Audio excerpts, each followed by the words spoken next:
just closed when a trembling voice came over the intercom. "Captain Peterson, we need you in the cabin immediately." That sound sliced through the calm like a blade. 170. 3 heads lifted from their phones, glowing screens dimming. Something was wrong. Very wrong. In the narrow aisle, Ethan Wallace remained motionless. 12 minutes had passed. He had not moved, not replied, not compromised. Not when the gate agent asked if he could truly afford a first-class seat. Not when Robert Finch, a young flight attendant with a voice heavy with counterfeit authority, insisted his ticket might simply be a system error. Ethan did not budge. His hand clenched the crumpled boarding pass, thumb brushing the platinum crest embossed on the leather case at his feet. Whispers swept through the cabin like wind across tall grass. Phones lifted.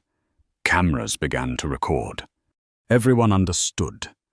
When a black man is detained in first class, it is never just a routine check. "Sir, you're holding up the flight," Robert said, forcing his voice steady, though the final syllable shook. "Please step aside so we can verify." Ethan lifted his gaze. His eyes were still, like a lake hiding the storm beneath. A message buzzed in his jacket pocket. He opened his phone.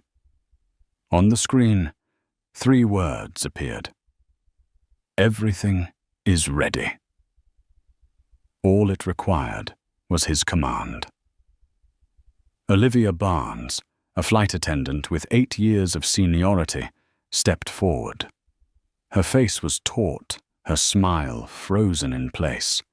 In her mind, she clung to the first-class standard she had always upheld. The man before her, simple shirt, no diamond rings, no ostentation, looked nothing like the customers she was accustomed to serving. "Sir, I'll need further identification," Olivia said, her tone clipped as if read from a manual. "According to policy, any irregularity must be checked." "What irregularity?" Ethan asked, his voice low and steady. Olivia glanced quickly at Robert, then at Mark, another attendant nearby. Mark nodded subtly, signaling agreement, then muttered with implication, "The name matches, yes. But strange." Ethan withdrew his wallet, laying 3 items in Olivia's hand. A driver's license, an American Express Centurion card, and a Skyline Air Platinum Elite membership card.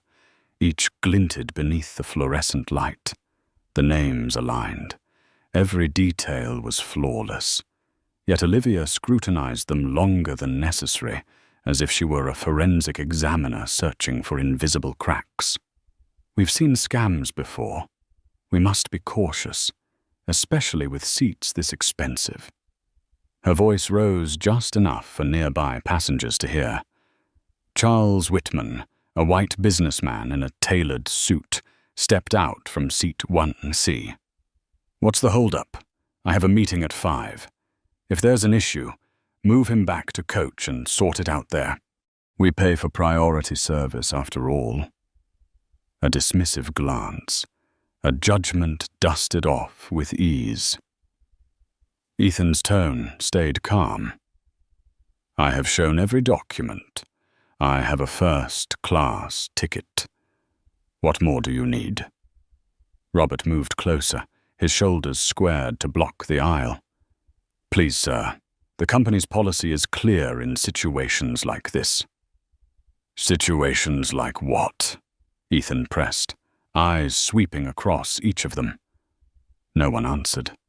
Only silence, heavy and awkward, as though their excuses had been stripped bare. Olivia bent toward her tablet, feigning review. Mark coughed into his fist. Dissatisfaction rose in the cabin. Murmurs blended with the click of recording phones. The air thickened. Charles Whitman spoke again, this time with sharpened authority. "Enough! Put him in coach, then handle the rest. We have schedules to keep."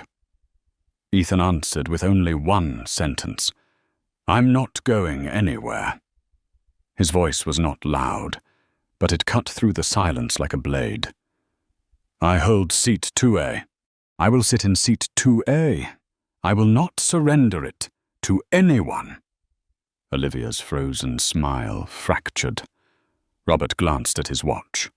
Mark's jaw tightened, and in that instant, a truth seeped through the cabin. The man they tried to push aside was not afraid. He stood firm, solid as stone in a rushing river. For Ethan Wallace, the words "I'm not going" were not mere defiance. They were the vow of a lifetime. In boardrooms worth billions, when he said no concessions, entire corporations were forced to change direction. And now, in the narrow aisle of a Boeing 737, those words once again became arrows fired straight at the fortress of arrogance. At that moment, no one on board knew. The man branded suspicious was the one holding the power to make the entire airline tremble. And it was his unshakable silence that signaled the real storm had only just begun. The cabin was taut and silent, like the still surface of water before a storm. Then the cockpit door swung open. Captain Alan Peterson stepped out, his footsteps striking the floor with the weight of a hammer. 50, 6 years old, salt, and pepper hair slicked back, the seasoned gaze of a man who had lived with the sky for over 20,000 flight hours. He believed he could read any kind of passenger. But today, that belief was about to shatter. "I hear there is a disruptive passenger." Peterson's voice carried, deep and heavy, like a judgment across the cabin. Olivia hurried forward, words spilling from her mouth, each one stabbing at Ethan's image. He refused to cooperate, refused to move, argued repeatedly when we asked for additional verification. Robert nodded, adding fuel. "He's delaying the flight, making other passengers uncomfortable." Peterson listened, his face as cold as stone. He turned toward Ethan. "Mr. Wallace, correct? I am Captain Peterson. I understand you're having some difficulty with my crew." Ethan stood tall, his gaze calm as the deep sea. "No, Captain. I'm not having difficulty. I'm sitting in my assigned seat, with a first-class ticket and valid identification. The difficulty lies in your crew's refusal to accept that." Even the whistle of air seeping through the cabin door seemed to hush. A few passengers held their breath. Peterson frowned. "Listen, on this aircraft, safety and security are absolute. If the crew asks you to provide further verification, you must comply. That's policy." "I have already provided full documentation," Ethan replied. "What more do you require?" "It's not for you to decide." Peterson cut him off, his voice as rigid as steel. "This is my aircraft. Any regulation I enforce is for the protection of passengers." Murmurs rippled through the cabin. A few passengers scoffed, recognizing the hollow excuse. A young woman, Jasmine Lee, raised her phone higher, her lens capturing every detail. Ethan kept his eyes locked on the captain. "Then tell me, what is it about me that makes you feel unsafe?" Peterson faltered for a beat, then narrowed his eyes. "You refused to cooperate. That is the concern." A flimsy answer, swallowed by mocking laughter from passengers behind. Tension thickened like a drumbeat. Ethan calmly unlocked his phone. His finger moved to a contact marked in red. Executive office. "What are you doing?" Peterson demanded, his voice rising. "Making a call," Ethan answered, steady. "You cannot use electronic devices while the aircraft is still at the gate. FCC regulations." Peterson fired back, clinging to the thinnest of reasons. Laughter spilled from the rows behind. Someone whispered, "That's absurd." Ethan lifted his head, his gaze sharp as ice. "You're truly citing phone restrictions to stop me from making a call while we're still at the gate?" Peterson's face flushed red, his fist tightening. "I'm ordering you to comply. This is your final warning. Final. If you don't step aside, I will have you removed from this aircraft." The words dropped into the cabin like stones into a well. Every eye turned to Ethan. He did not stand. He did not move. He only spoke 3 words, each one cutting like a blade. "I am not." Peterson checked his watch. The flight was now 12 minutes late. Hundreds of passengers' eyes burned like fire at his back. Pressure from the airline, from time, from his own pride, pressed heavily on his shoulders. "Mr. Wallace," Peterson lowered his voice, but each word struck like a hammer. "I order you, leave this plane, immediately." "On what grounds?" Ethan asked. "Failure to comply, disruptive behavior, your choice." Ethan held his gaze, the edge of a smile forming. In that moment, he was not simply a passenger being insulted. He was a commander who had lived on the chessboard of power. He recognized the moment had come, the breaking point where only one question mattered. Who would blink first? He did not blink. Ethan's voice rang across the cabin, as forceful as a gavel cracking the silence. "Captain Peterson, let us be clear. You are ordering me off this plane, not because I broke regulations, not because I threatened safety, but only because your crew is uncomfortable for seeing a black man in a first-class seat, and you are choosing to defend their discomfort instead of justice." His words struck like lightning, tearing apart the false facade. The cabin erupted. Some passengers bowed their heads in shame. Others nodded in agreement. Jasmine stepped closer, camera fixed on the scene. Peterson's face drained, his voice breaking into a shout. "You are slandering me! You will be removed from this flight for disrupting security!"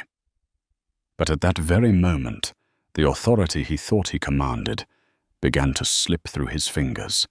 The murmurs inside the cabin fell silent when 2 figures in blue uniforms appeared at the aircraft door. Airport security.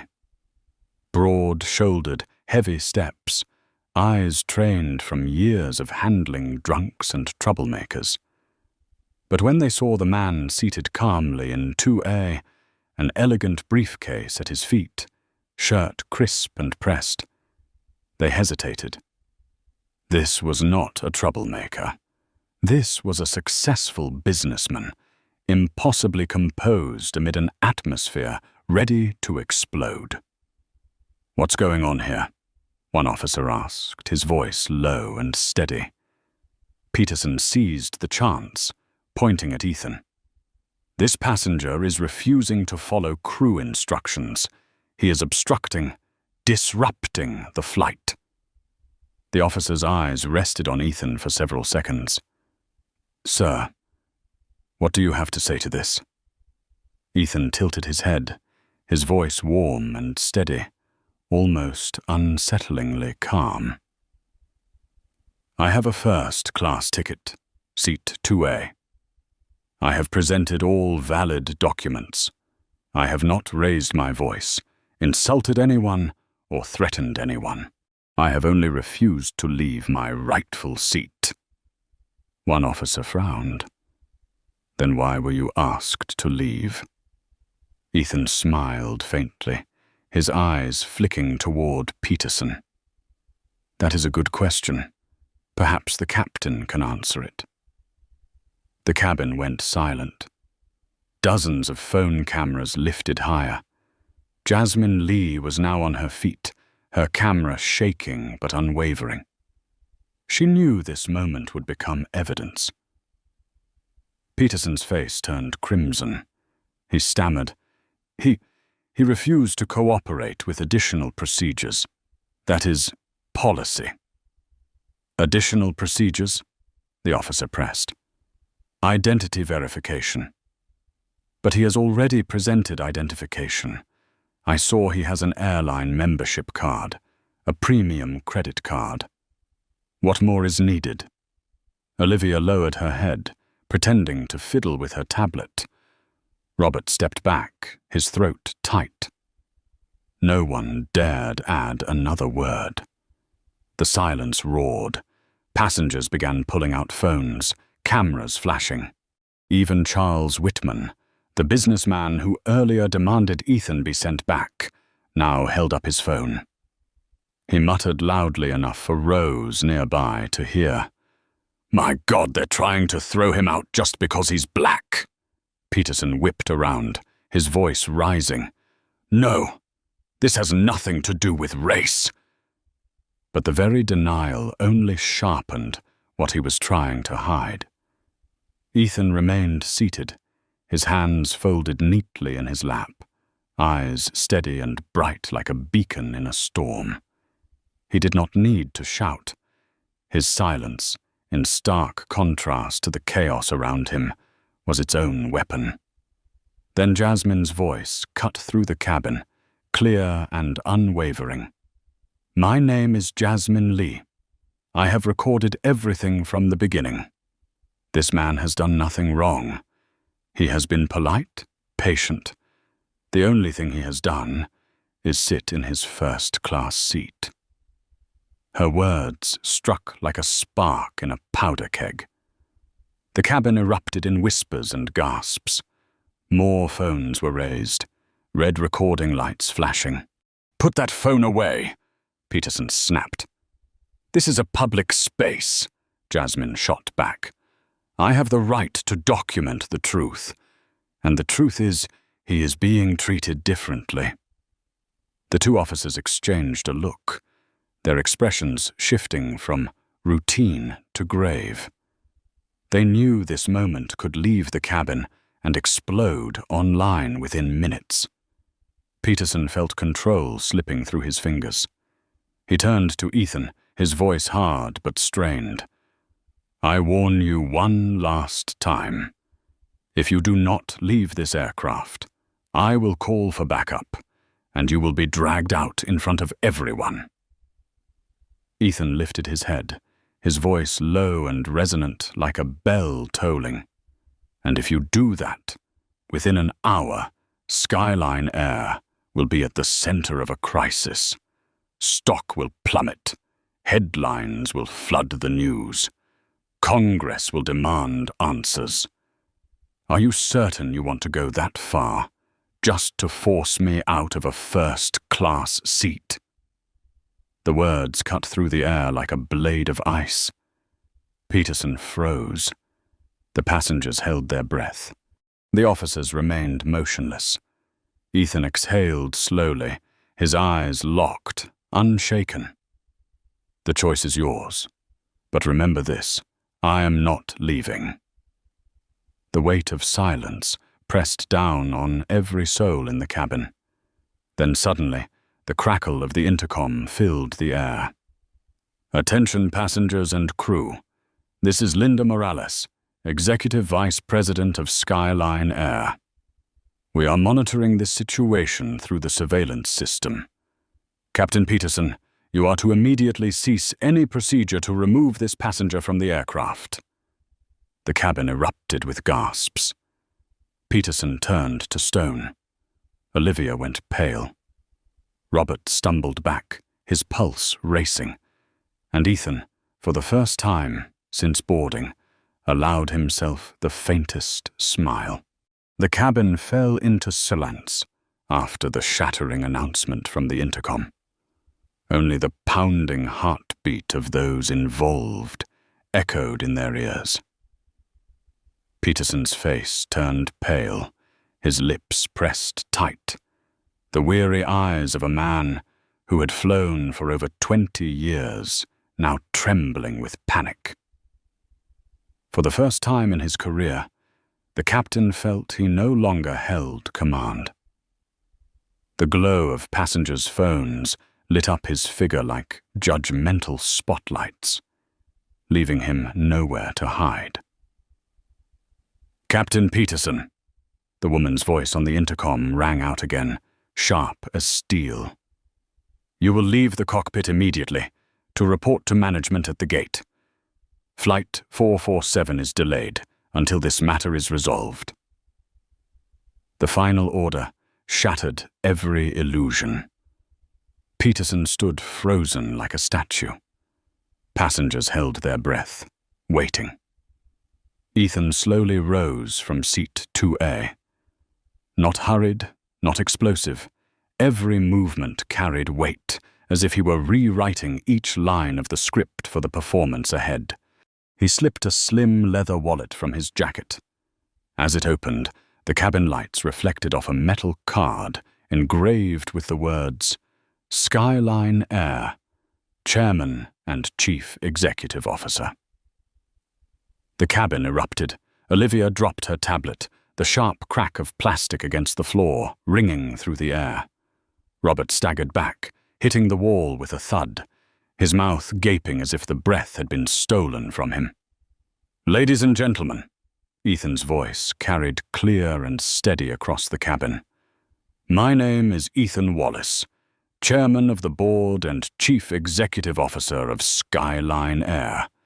And just now, I experienced what thousands of passengers endure every day: discrimination, suspicion, and humiliation, simply because I am a black man sitting in first class." Each word landed like a blade striking the table. The passengers froze. Many nodded, their eyes glinting with recognition. Charles Whitman, the man who had first dismissed him, now lowered his head, phone still recording, but his face flushed red with shame. Jasmine stepped closer, her camera trembling as she captured the moment she knew would spread worldwide.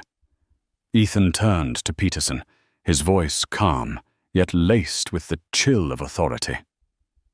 "In the last 15 minutes, you and your crew tried to remove the very owner of this aircraft.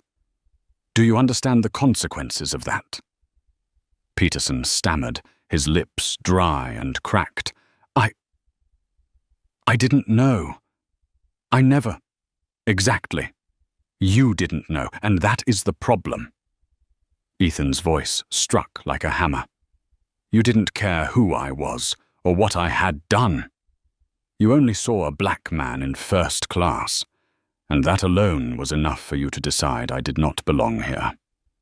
The cabin was deathly still, every passenger's eyes locked on Peterson, as though watching a man bury his own career. Ethan drew a steady breath, then turned to Olivia and Robert. "The same goes for both of you. Or you created a hostile environment, sowed baseless suspicion, and humiliated a paying customer. You are suspended from duty, effective immediately." Olivia broke down in sobs, her voice cracking. "Please, I have a family. Ethan did not raise his voice, but his eyes were resolute and unwavering. "You should have thought about your family before you decided skin color mattered more than a boarding pass." Robert stood speechless, his face ashen, his trembling hands clutching a pen as though it might anchor him. He knew excuses were meaningless now. 2 skyline managers in uniform appeared at the cabin door, their faces tense, their movements efficient. "Captain Peterson, please come with us. Olivia Barnes and Robert Finch, prepare to leave the flight for investigation." Peterson stiffened, then staggered forward, each step heavy as stone. Passengers watched, some shaking their heads. Olivia and Robert quietly gathered their things, Olivia's sobs muffled by the hum of the intercom. Ethan sat back down in seat 2A, his breath slow and steady. For the first time since boarding, no one dared to question whether he belonged there. The atmosphere shifted. Passengers regarded him with respect, mixed with unease. Charles moved closer, his voice trembling. "Mr. Wallace, I owe you an apology. I was wrong to think." Ethan nodded, his voice even. "What matters is not the mistake, but that you recognize it." Jasmine kept filming, her eyes shining. She knew this story would not end in the first-class cabin. It would ignite a fire far beyond the skies tonight. The intercom sounded again, this time softer. "Ladies and gentlemen, this is your new captain, Jennifer Walsh. We sincerely apologize for the incident. The flight to New York will depart in just a few minutes." As the engines roared to life, preparing for taxi, Ethan leaned back, eyes closing. He knew the battle had only just begun.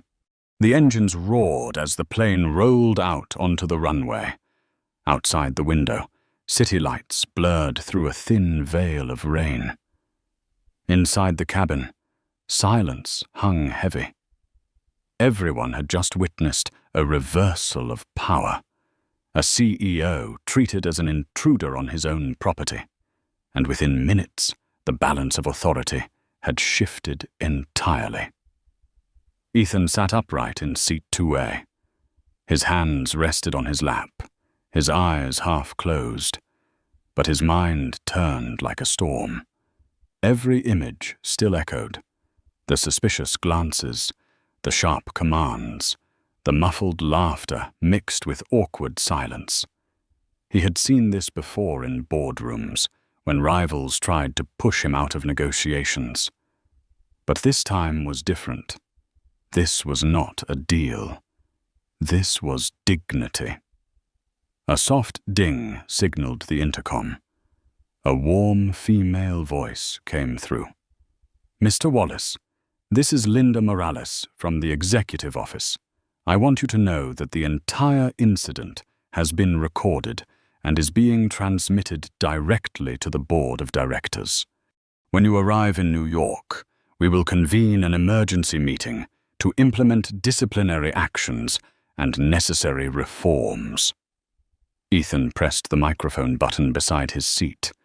His voice rang out, clear for every passenger to hear. "Thank you, Ms. Morales. But remember, this is not just an incident. It is a symptom of a disease. If we do not address the root, it will repeat. And next time, the victim may not be me, but an ordinary passenger with no power and no voice." Applause rose from the back rows, first scattered, then spreading like a wave of heavy, shared recognition. Many phones lifted higher, recording his words. An hour later, as the plane leveled in the night sky, Ethan opened his laptop. The glow lit his thoughtful face as he began to type. Not a routine report, not polite correspondence. It was an urgent memorandum to Skyline Air's entire leadership. All crew members involved in discriminatory behavior are to be suspended immediately. Within 60 days, every frontline employee must undergo training on bias and fairness. An advocacy team will be established, tasked with handling passenger complaints on the spot. An internal monitoring system will be enforced to ensure every interaction is transparent. Each line he typed cut deep into a sickness that had festered too long. A new attendant, young and nervous, approached cautiously. "Mr. Wallace, may I get you anything? A drink? Dinner?" Ethan looked up, meeting hesitant eyes. It was no longer suspicion. It was respect, laced with fear. He nodded. "Water will be enough. And remember, service is not about pleasing. Service is about respect." The young woman froze, then bowed her head. "Yes, sir." In the rear cabin, whispers swirled. Charles Whitman quickly deleted the furious post he had written about a passenger delaying the flight. Embarrassed, he tucked his phone away, his face flushed red. Jasmine Lee was different. She kept her camera rolling, whispering with fervor, "I just witnessed a moment that will change history." Every frame she captured became evidence, a weapon of truth the world would soon see. 2 hours later, the plane touched down at LaGuardia. The seatbelt sign went dark, but no one rushed to leave. All waited to see what would happen next. The door opened. 2 senior Skyline managers stepped aboard, uniforms crisp, faces tense. They walked directly to first class, bowed and said, "Mr. Wallace, we have been instructed to escort you to an emergency meeting. Captain Walsh will continue command of this flight." Ethan rose. The cabin held its breath. He looked around once, his voice resonant. "Today, you did not just witness a passenger treated unjustly. You witnessed a system that must change. And I promise, from this moment forward, Skyline Air will change." A thunderous applause erupted, not because he was CEO, but because he voiced what they had long yearned to hear. Ethan walked forward, his stride steady. Yellow cabin lights cast his shadow long across the aisle. Tonight, he was not just the leader of an airline. He was the symbol of silent resistance, turning humiliation into the spark of reform. In his mind, he knew one truth with certainty. This was only the beginning. The emergency meeting room at LaGuardia was packed, the cold fluorescent lights casting a harsh glow over tense faces. The long wooden table was cluttered with files, reports, and phones already set to record. The atmosphere was heavier than the delayed cabin just hours earlier. Ethan Wallace entered, tall and composed, his face calm, but his eyes burning bright. He did not need to pound the table to command attention. The silence of the room was already the heaviest greeting. At the head of the table, Captain Alan Peterson slumped in his seat. His navy blue uniform, once a symbol of authority, now wrinkled and soaked with sweat. Beside him sat Olivia Barnes, eyes swollen red, and Robert Finch, lips pressed so tightly they looked ready to bleed. Across from them sat regional directors, the head of human resources, and company attorneys. Michael Brooks, the regional director, spoke first, his voice heavy as lead. "In 28 years with this airline, I have never seen an incident recorded and spread this fast. Within 1 hour, the video has over 200,000 views, and all the evidence points to one truth. The fault lies with our crew." Peterson shot up, voice cracking. "I only followed procedure. The passenger refused to cooperate. I had to act. I didn't know he was the CEO." Ethan leaned forward, his voice ringing out, every word falling like a hammer. "Captain Peterson, The problem isn't that you didn't know who I was. The problem is you didn't care to know. You saw my skin color and rushed to conclude that I didn't belong in first class." Olivia burst into tears, her hands gripping the edge of the table. "Please forgive me, I didn't mean to. I was only acting out of habit, I thought." "Thought what?" Ethan cut her off, his tone sharp though never raised. "That a black man in a plain shirt could not afford seat 2A. That your scrutinizing stare was procedure. Call it what it is. Bias." Robert stayed silent, his eyes lost in the void. Ethan turned his gaze on him. "And you? You said I was delaying the flight, inconveniencing others. In truth, you just wanted me out of sight so things could return to normal. But that normal was injustice." No one answered, only the sound of a lawyer's pen tapping, capturing every word, every fault. Margaret Foster, head of HR, flipped through a file. Her voice was cold. "Captain Peterson, in the past 18 months, your record shows 3 incidents involving black passengers. This time, it is no longer rumor. It has been recorded. We will report your violation of industry fairness standards to the FAA. The suspension of your license is almost certain." Peterson collapsed inward, like a kite with its string cut. 30 years of career vanished in 15 minutes of error.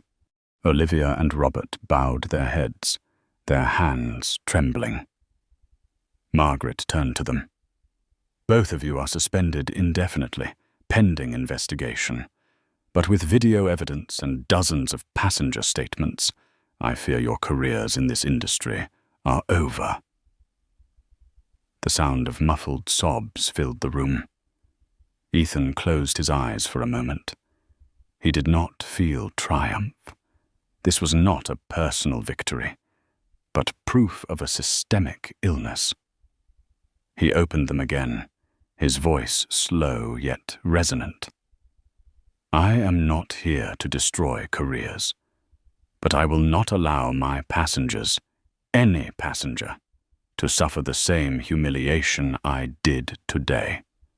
Skyline Air will change, and that change begins with accountability." Michael Brooks nodded firmly, his eyes resolute. "Mr. Wallace, the board is ready. We await your directive." Ethan placed his hand on the table, his voice sharp and commanding. "First, every crew member must complete bias training within 60 days, no exceptions. Second, we will establish an immediate hotline for passengers to report discrimination. Every report will be logged and transparent. Third, any act of discrimination, no matter how small, will result in immediate termination." Each declaration struck the table like a gavel, forcing every back in the room to straighten. Peterson tried to speak once more, but only a whisper escaped.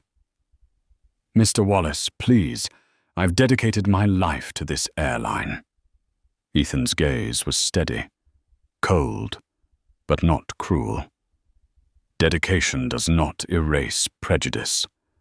A skilled pilot may fly through storms, but a man carrying bias will sink an entire airline. You chose wrong, and the price is your career." Peterson bowed his head, tears falling onto the report before him. The room was thick with silence. Then Ethan rose, closed his laptop, and his voice cut through like the close of a trial. "Today, justice was carried out in one room.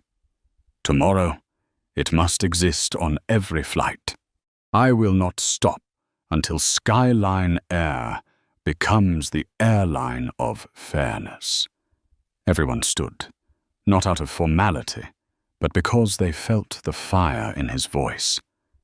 Beyond the glass window, the lights of New York shimmered, reflecting the silhouette of Ethan Wallace, not just a CEO, but a man leading a quiet revolution, beginning from seat 2A and spreading across the skies. The next morning, Skyline Air's headquarters in Manhattan was in turmoil. Hallways buzzed with ringing phones, television cameras crowded the main lobby, and the airline's silver-blue logo filled every news screen.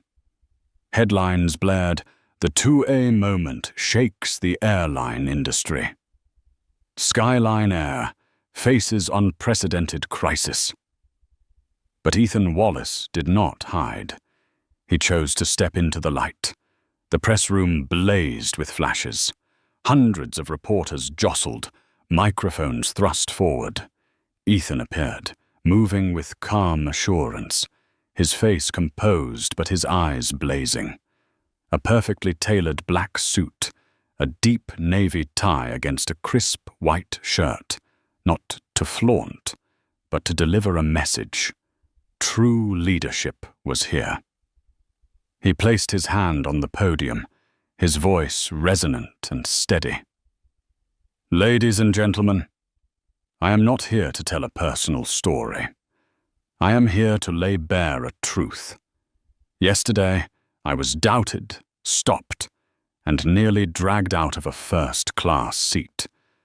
Not because I lacked a ticket, not because I violated any rules, but because I was a black man, sitting where many believed I did not belong."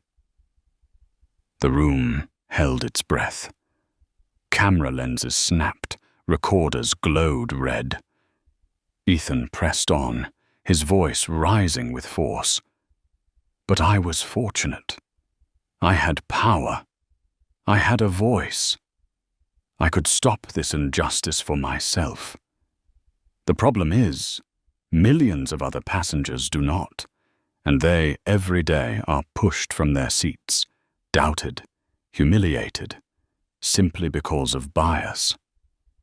His words cracked through the silence like thunder. Pens scratched furiously, whispers rose, then quickly died. Ethan lifted the memo, the same document he had written on the plane the night before. "Starting today, Skyline Air will implement reforms like never before." He read each point clearly, his voice striking like a drumbeat. Mandatory anti-bias training for every employee, from flight attendants and ground staff to senior management within 60 days.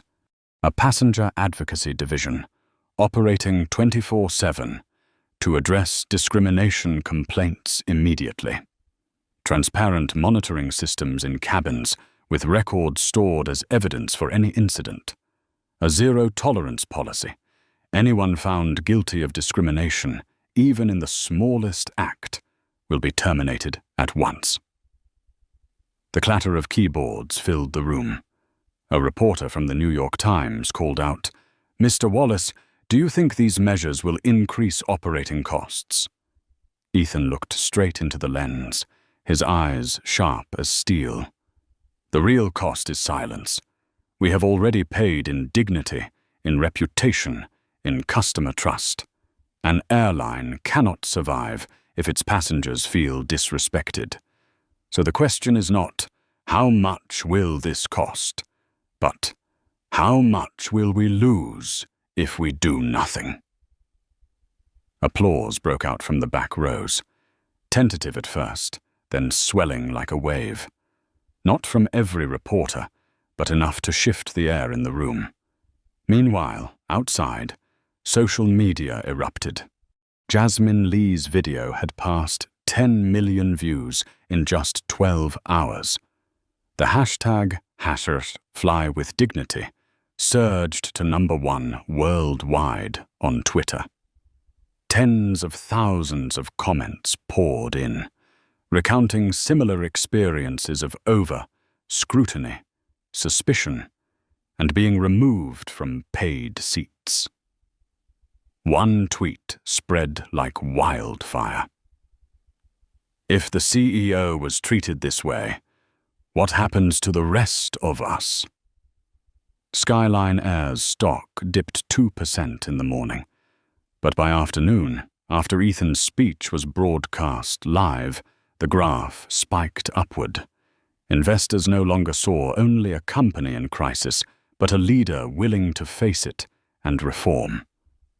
In the press room, Ethan closed with a voice that was deep, slow, and unwavering. I do not want yesterday's flight to be remembered only as a viral scandal. I want it to be remembered as a turning point, so that every passenger, regardless of skin color, nationality, rich or poor, can step onto a plane and know this. Their dignity will be protected.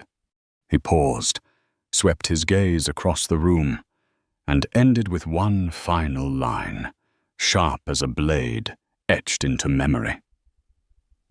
We will not just fly to destinations. We will fly with justice. Applause thundered. Flashes flared in a storm of light.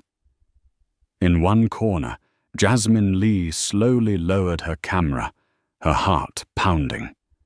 She knew this moment would be replayed millions of times. And she, the woman who had captured the truth by chance, was now part of history. Ethan left the podium, striding through the press with unshaken composure. Outside, the New York sky was gray, but in his eyes, it was a new horizon, one where justice would take flight with every journey. Just 3 days after Ethan Wallace's speech, the wave had surged far beyond Skyline Air. The entire airline industry was reeling. CNN played Jasmine Lee's video on repeat. In Europe, the BBC remarked, "A CEO has turned a chaotic flight into an indictment against global prejudice." In Tokyo, the Nikkei wrote, "Skyline Air is not just facing a crisis. They have just birthed a new standard for the service industry." The hashtag #FlyWithDignity still dominated social media. Users on Twitter, TikTok, and Instagram poured out their stories. A black doctor in Atlanta wrote, "For 15 years, I've been asked to open my carry on more times than anyone else. Now I know the problem was never me." An Asian American woman in Seattle shared, "My daughter was asked if she was sure she could afford a first-class ticket. Ethan's story shows we are not alone." These accounts connected like shards of glass forming a mirror, revealing a truth. Prejudice was not an accident, it was systemic. While Skyline Air was gaining praise for its willingness to reform, other airlines were drowning in outrage. A week later, a video from Delta went viral. An Arab-American family forced off a plane because other passengers felt unsafe. The father held U.S. citizenship documents, yet they were still escorted out. Rage erupted. The hashtag #GroundDelta appeared, and Delta lost more than $40 million in market value in just 2 days. American Airlines faced accusations of selecting VIP passengers by skin color. A former flight attendant leaked an internal email. "Focus on serving customers who look likely to tip well." The words landed like undeniable evidence. Amid the storm, Skyline Air, ironically, rose as the guiding light. Ethan's speech was shared in business schools, political roundtables, and local churches. People called him a symbol of candor, a leader who did not deflect, did not excuse, but confronted and corrected. In the Manhattan high-rise office, Ethan watched the news stream across a massive screen. The glow of blue light sharpened the resolve in his eyes. Beside him, Chief Financial Officer Margaret Foster reported, Mr. Wallace, this quarter we're down about 2% in short-term profit due to flight delays and reform implementation. But bookings rose 15% in the past week. People are choosing Skyline because they trust us. Ethan nodded. Trust is the most valuable currency. Lose it, and every number is meaningless. The door opened. Linda Morales, Executive Vice President, entered with a thick folder in hand. Mr. Wallace, Congress just reached out. They want you to testify about discrimination in the airline industry. This is no longer just Skyline's issue. Ethan was silent for a moment. In his eyes, a flame of resolve burned. Good. If they want the truth, I will bring it into the light. Meanwhile, Jasmine Lee had become the new face of the movement. From an ordinary passenger, she was suddenly being interviewed by NBC, Fox, and even The Guardian. People called her the woman who captured the moment that changed history. On a live broadcast, the host asked, "Jasmine, why do you think your video spread so quickly?" She looked directly into the camera, her eyes glistening. Because it is the truth. No one can deny the truth once it has been recorded. Mr. Wallace had the power to stand up, but this video shows that anyone, even a regular passenger, can help change things. Her words were clipped and spread across TikTok, fueling a new hashtag. #RecordTheTruth. Public pressure mounted. Within 2 weeks, the U.S. Department of Transportation launched a multi-agency investigation. A draft of the Airline Passenger Bill of Rights emerged, requiring every airline to transparently store all discrimination complaints, publish annual anti-bias training reports, and face multi-million-dollar fines for repeat offenses. Ethan received an official invitation from the Senate. He knew the moment in seat 2A had ignited a fire that forced an entire system, and now an entire nation, to confront itself. That night, standing alone at the window of Skyline's tower, gazing down at the endless streams of New York traffic, Ethan whispered, "That flight began as a stain, but it will end as a declaration." The city lights reflected his silhouette, no longer just the CEO of an airline, but the emblem of a movement soaring beyond flight paths, reaching across the skies, into every heart that yearned for justice. The capital, Washington, D.C. Morning light streamed across the towering white columns, reflecting on the stone steps where dozens of reporters crowded. A live broadcast carried nationwide. Ethan Wallace, CEO of Skyline Air, was set to testify before Congress. Inside, the Senate chamber was packed. Senators sat in rows, papers stacked, microphones glowing. The air was heavy, tense, as though every gaze was intent on piercing straight into the truth. Ethan entered, a simple charcoal grey suit, a navy tie, polished black leather shoes. He needed no accessories. His presence alone was enough to silence the room. When he sat down, the sound of cameras firing filled the chamber like thunder. Senator James Harrison, known for his conservatism, opened. "Mr. Wallace, thank you for being here. Tell us what truly happened on Flight 447. Ethan raised his head. His voice rang deep and clear. "Ladies and gentlemen, that day I was not a CEO. I was simply a black passenger with a first-class ticket. And for that alone, I was doubted, treated as an intruder. I had every document, every right, yet I was still asked to leave the plane. Not for security, but for prejudice. The words echoed through the chamber. A few senators nodded. The audience behind murmured softly. Ethan continued. I had the power to reverse the situation, but millions of others do not. Every day they are humiliated, pushed to lower seats, stripped of dignity because of how they look. That is not personal failure. That is systemic failure. Senator Maria Alvarez leaned toward her microphone. Mr. Wallace, what solutions do you propose to end this?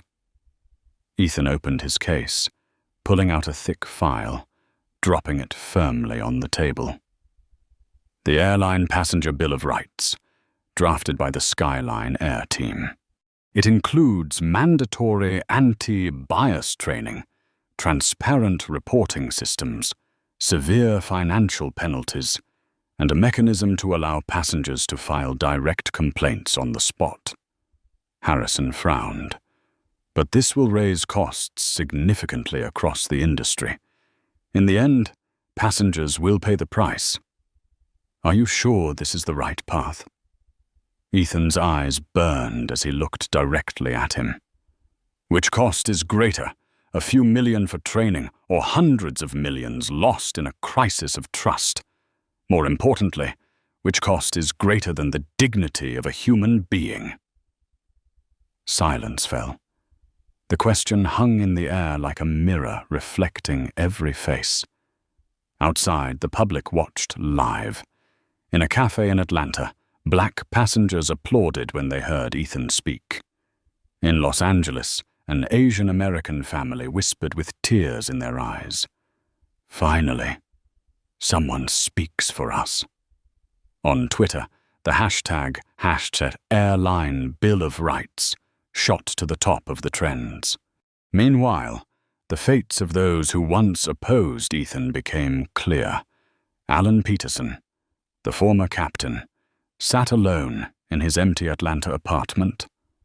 On the table lay a termination letter and a permanent license revocation notice from the FAA. His phone rang, but he dared not answer. The news now called him the most infamous discriminatory pilot in America. 30 years of career vanished in 15 minutes of failure. Olivia Barnes, the veteran flight attendant, sought work at a small suburban hotel. But every response was the same. We cannot hire someone tied to the Skyline scandal. At night, she held her child close, tears streaming as she replayed the moment she threw away her career for a prejudiced glance. Robert Finch, the young attendant, was shunned by friends. He tried entering other service industries, but his name appeared instantly on Google, forever linked with the phrase, first-class injustice. The look from every employer was the same, cold. They all learned the same lesson. Prejudice not only destroys others, it destroys oneself. Back in the hearing, Ethan closed with a slow, deliberate voice. Ladies and gentlemen, the law exists to protect the powerless, not only the powerful. If even I, the CEO of an airline, can be dismissed, then how many nameless passengers are silently suffering? We cannot allow this to continue. It is time to change. The chamber erupted in applause. Even Harrison, once doubtful, gave a slight nod. That day, the draft Airline Passenger Bill of Rights won overwhelming support. Senators from both parties declared, "Justice in the skies will no longer be a slogan, it will be the law." That evening, Ethan returned to his hotel, standing by the window overlooking the lights of Washington. Reflected in the glass, he no longer saw just a CEO. He saw a new symbol, a man who had turned Seat 2A into a battlefield, and from it launched a movement reshaping a nation. He closed his eyes, taking a deep breath. The journey was not over. But today, he had taken a giant step forward. 6 months after Flight 447, the world of aviation was no longer the same. The electronic board at JFK flickered with departure updates, but on the TVs mounted in the terminal, the news was no longer about delays or fuel prices. Everything revolved around 3 words: fly with dignity. Congress had passed the Airline Passenger Bill of Rights with overwhelming support. The new law required every airline to record and disclose data on discrimination, with penalties of tens of millions of dollars for repeat violations. Airlines rushed to roll out anti-bias training programs, not because they wanted to, but because they dared not defy the tide of public demand. But that wave did not stop at the skies. In Chicago, a major hotel chain announced a fair check-in policy, promising room assignments strictly based on booking order, not on appearance or ethnicity. In California, a car rental company overhauled its entire class system to prevent black customers from being given older cars. Even major banks faced scrutiny, forced to amend lending practices to eliminate invisible selection. The movement spread like wildfire across a dry forest, and it all began with Seat 2A. At Skyline Air's Manhattan headquarters, Ethan Wallace stood at the massive glass window overlooking the city ablaze with lights. On his desk lay the latest report. Customer satisfaction up 28%. Ticket bookings at the highest level in the company's history.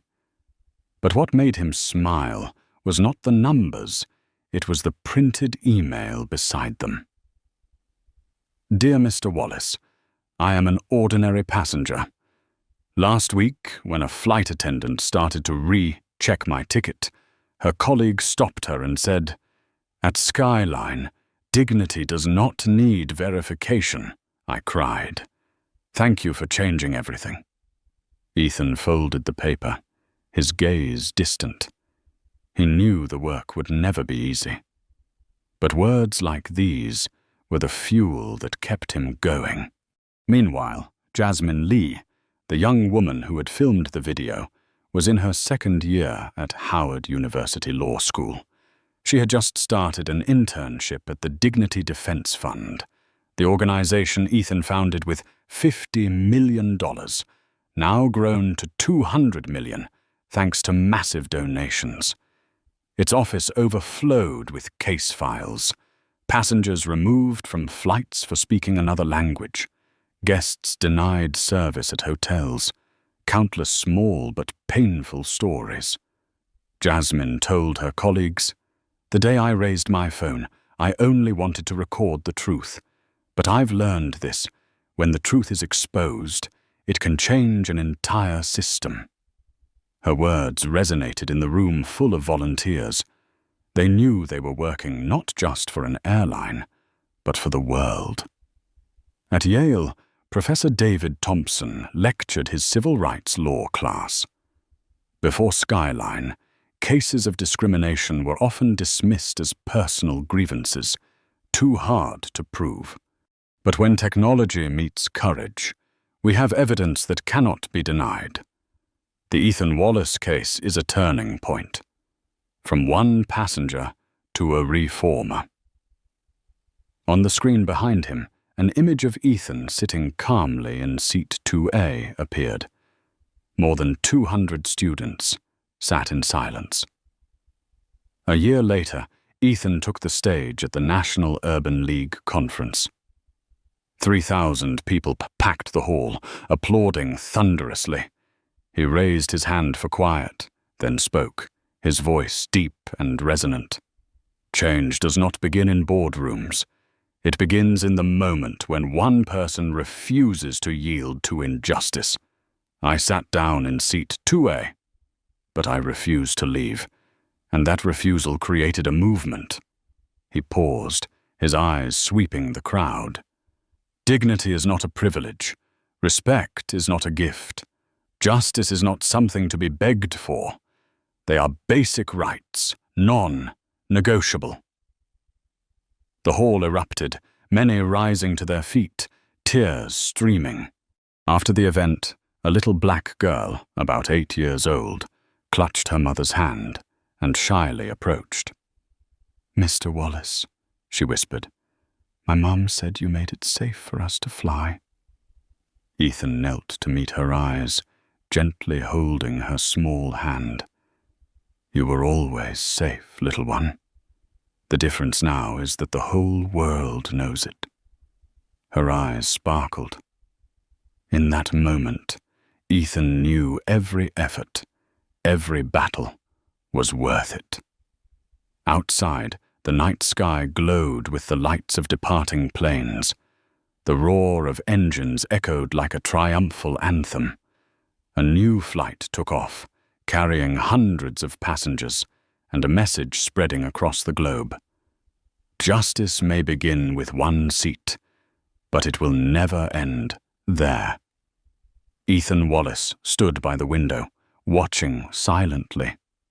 He was no longer just the CEO of Skyline Air. He was the symbol of a movement history would remember. From first class to the human heart. Flight 447 had ended, but the journey of justice had only just begun. In this world, some battles are not fought on battlefields, but in the narrow seats between the skies. Ethan Wallace's battle was not about claiming a seat, but about reclaiming dignity, something that should have always been respected. Flight 447 began as an incident, but ended as a declaration. Justice does not need permission to appear. It only needs one person willing to stand firm. One person willing to say, "I am not going anywhere." And from that moment, an entire system was forced to change. The lesson is not just for the airline industry. It is for all of us. When faced with injustice, you have two choices: remain silent or stand up. And sometimes one act of resolve is enough to spark a wave that changes the world. If you believe dignity should never be bargained, press like to spread this message. If you believe fairness is not a privilege but a birthright, press subscribe to join us for the next stories. And leave a comment with just 2 words: stand tall, stand. Because change always begins with a single choice, the choice to stand firm.